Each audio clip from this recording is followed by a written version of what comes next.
Hey guys, welcome back to Embers and Ash. My name's Ashley, if you didn't know, and today I am doing a mom advice video. I did a Q&A 2 weeks ago, no, 3 weeks ago, longer than that. It's been a while, but I did a Q&A and I got a lot of questions asking about advice on things, so I thought I would make it its own separate video and leave the personal stuff out of it. So I'm here to answer your questions, hopefully help you out with what experience I have as a first-time mom of one boy.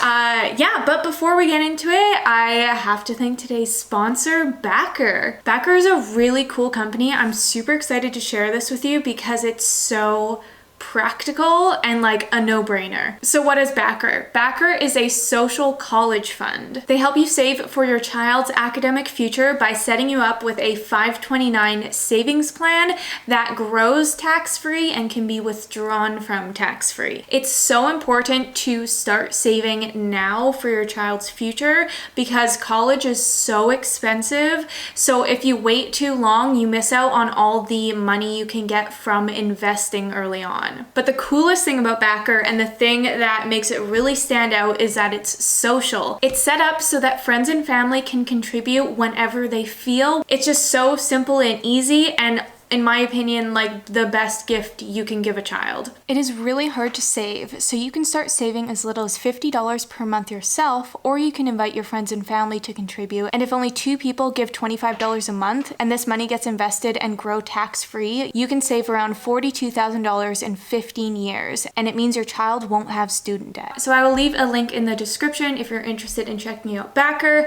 I would highly suggest it. Such a cool platform, and thank you again for sponsoring today's video. That is all I have on that. Now let's get into your questions. So the first one is, why does no one talk about how hard pregnancy is?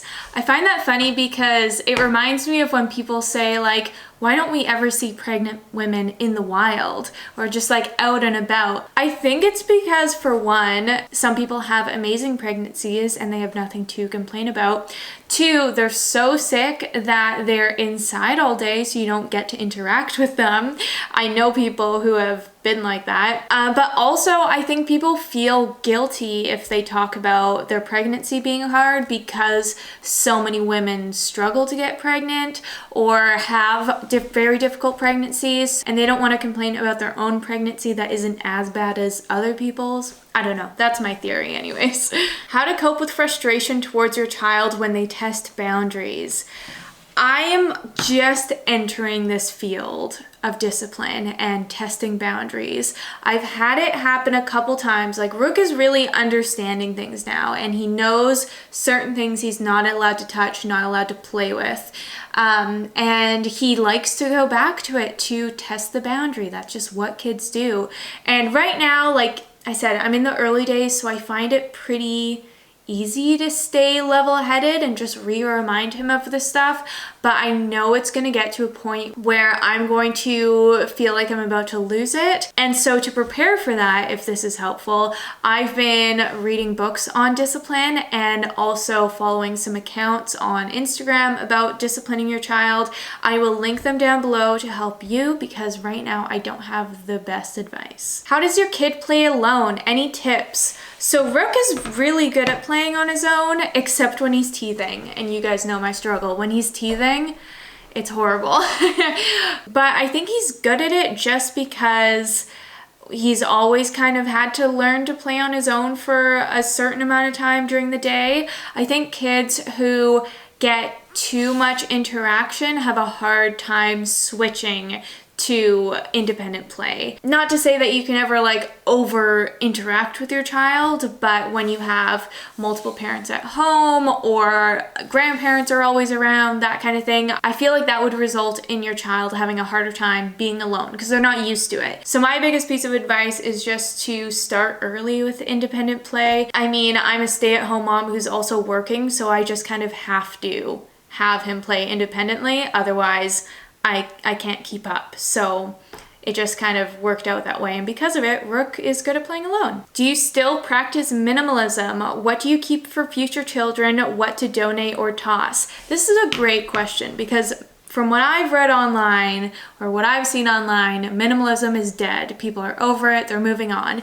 I still think a lot of people are holding on to some of the core values, but like the extreme minimalism, I think people are like over it. But for myself, I still 100% believe in minimalism. I still hold it true in my household. The thing that I have changed is I'm not getting rid of as much stuff. Like if something is still making me happy, even if it's like a useless item, I'll keep it around.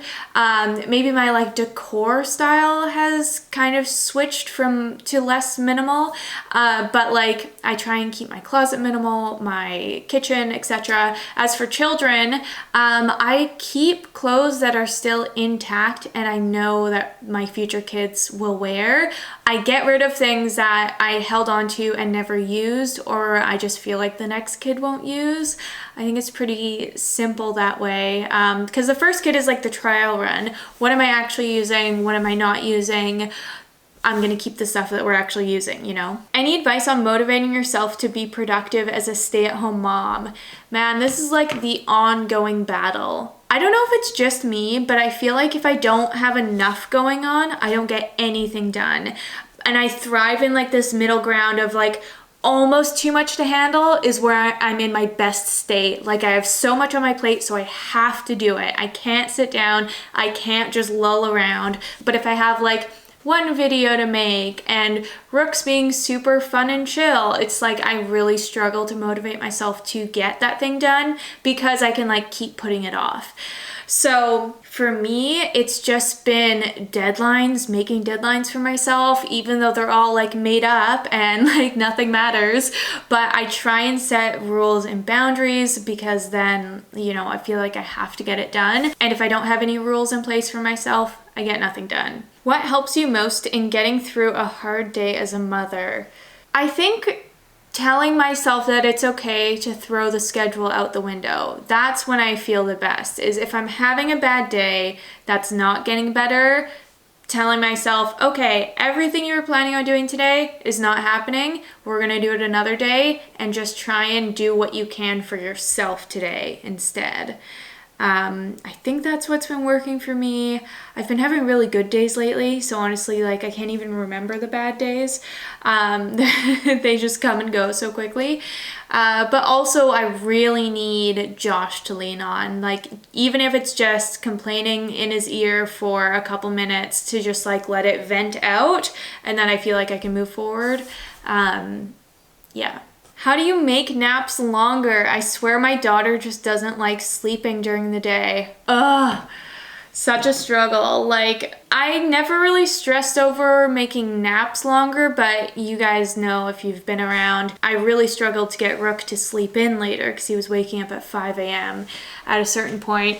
I honestly would just suggest you to let go of the pressure of naps. From my experience with my own kid and hearing other moms, it seems like some kids just don't care much for naps. Like you obviously still have to put them down, but when I took the pressure away from naps, I felt a lot better. Like as long as he went down to sleep, then I know that he at least got a bit of a reset, and there's nothing that I can do in that moment to make him sleep longer, so I just have to move on. I'm sure sleep experts will tell you otherwise. I've heard of certain things like if your kid is getting too much sleep at night, then they won't sleep as much during the day. If their wake window is too long, they'll have a harder time sleeping for naps.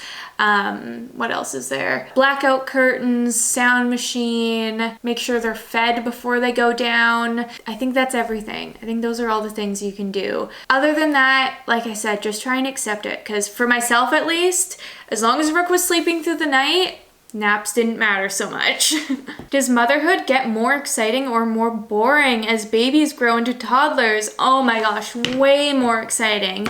Babies are very boring. Like they're cute to look at, but they're so boring. I remember after Rook was sleeping through the night, during the day I was just like, what do I do with you all day? Like I don't need to sleep anymore because I slept at night. So what do I do all day? I know everyone's situation is different, but yeah, they're cute, they're boring, and now Rook is so fun, so interactive. It's so cool seeing him learn and grow and be silly. Oh, it's so much better now. If you could go back in time and give yourself one piece of advice as a new mom, what would it be? It's a hard one. I think it would be just to stop stressing. Like, don't sweat the little stuff. Like when something happens, you just gotta move on from it. Like I said, if a nap doesn't go well, you just have to move on because stressing over it doesn't change the nap. It just makes your day worse. And I still am trying to adapt that to my life where if Rook is teething, I think it's the end of the world. And I'm like, no, this is just a season and he's gonna be fine after this. Just survive it and like don't stress about it. Husband feels left out that I'm at home to see firsts. Ways to help him feel involved with the baby. That's so sad. Like it's so hard. I assume it's so hard being a dad that goes to work every day and you miss out on so much of your baby's life. I just try and keep Josh in the loop as much as possible, like send him a bunch of videos and pictures throughout the day. If Rook seems like he's starting to learn a new skill, I like won't encourage it. And then when Josh is home, then I'll like try and get him to do that thing, like practice walking or crawling or flipping over. And that actually worked out and Josh was around for most of the milestones. But I think it's just hard being a dad where you are not the like main support for the child if you're breastfeeding. So dads just often feel left out. And Josh, I remember saying that like he was just holding out until 6 months because 6 months is when your baby turns more into like a toddler in a way, like they're starting to sit up on their own, maybe starting to crawl and babble and laugh. So Josh was holding out for that to get to be more interactive with our son. And then at the 1 year mark, Josh is Rook's favorite person. Like when Josh is around, Rook couldn't care less about me. And I love it like that. I love that Josh is so involved. So I guess that's my advice, is to just know that it's just a young baby thing, and once they get older, the kids will be a lot more involved with the dad. Advice on judgment from friends, passive aggressive, yikes. I mean, if it's excessive, I feel like that's not like a real friend. Maybe you should move on from that. But if it's just little things, I just try and let it roll off my back. Like everyone likes to parent differently and everyone likes to think that their way of parenting is the best way, the only way. And maybe it is the best and only way for their family, but obviously not for everyone's. I mean, like I just try and like not let it bother me and move on unless it's like a big deal, then I'll say something. But yeah, that's tricky. Top tips for how to prepare for the newborn stage. I don't think you can, and I don't think you should spend your time stressing over it because you just have to like take it as it comes. Every newborn's different. Some will sleep better than others, some will nurse better than others, and if you try and learn everything about newborns, you'll probably be overwhelmed and maybe over purchase like I did. Like I was trying to buy things for every different type of newborn and every struggle they could have. I would suggest that you read Cherish the First 6 Weeks. I really liked that book. I've mentioned it before. It just talks about how to get your child to sleep through the night at an early age. It's a little bit, it's not like an exact formula, but it just teaches you a lot about newborns. So that was really helpful for me. Yeah, and just be prepared to be low on sleep. Not that you can prepare for it, just like be aware that you're gonna be low on sleep. Tips on preventing biting during breastfeeding. Yeah, Rook got his first tooth at 4 months, so I was very scared of being bitten. And I was also just like confused because like I've heard people suggest different ways to handle biting during nursing, but it's usually for older kids where older, where they can kind of maybe understand what's going on a bit better, like an 8-month-old. But with a 4-month-old, I can't just tell them to stop, like they don't know what's going on. So for myself, I would just like pull Rook off whenever he would bite, and I would put him back on eventually, but kind of show him that if he bites, then he doesn't get to keep eating. And that worked really quickly, honestly. I think it was only like a couple nursing sessions before he like figured out, oh, if I bite, then I don't get to stay on the boob. So yeah, hopefully that's helpful. Feeling connection with husband after baby. I find it hard to settle into new roles. 100%. It's probably the biggest shift you'll experience in your life. For Josh and I, it felt like, being so in love and excited about the baby and excited that we were becoming parents and just focused on each other and the baby, to obviously only focused on the baby because we are surviving and that's all we could handle.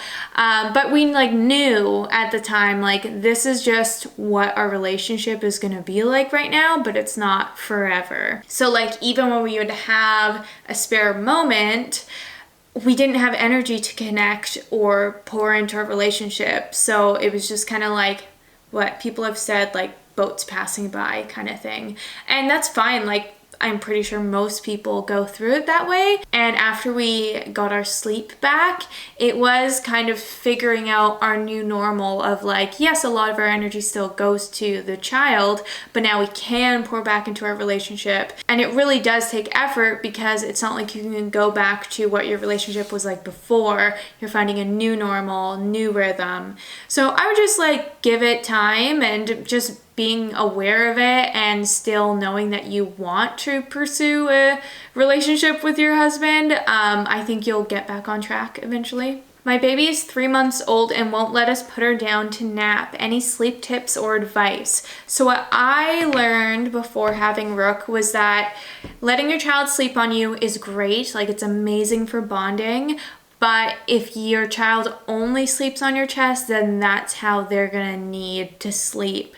So for your new mom starting out, just make sure that at least some of the naps are independent for your child. But when you've already created this habit, it obviously is a lot harder than that. I would suggest trying to get your child to sleep on your chest, and after they are completely asleep, putting them down, maybe staying with them, putting a hand on them, and then slowly over time put them down by themselves quicker during that nap until eventually you can put them down while they are drowsy but not asleep. I know a lot of people hate on that term because it's very impractical to always put your child down drowsy but not asleep, but I think there's still a lot of value in it. If you're at least striving for it, then you know that they are kind of getting more independent sleep.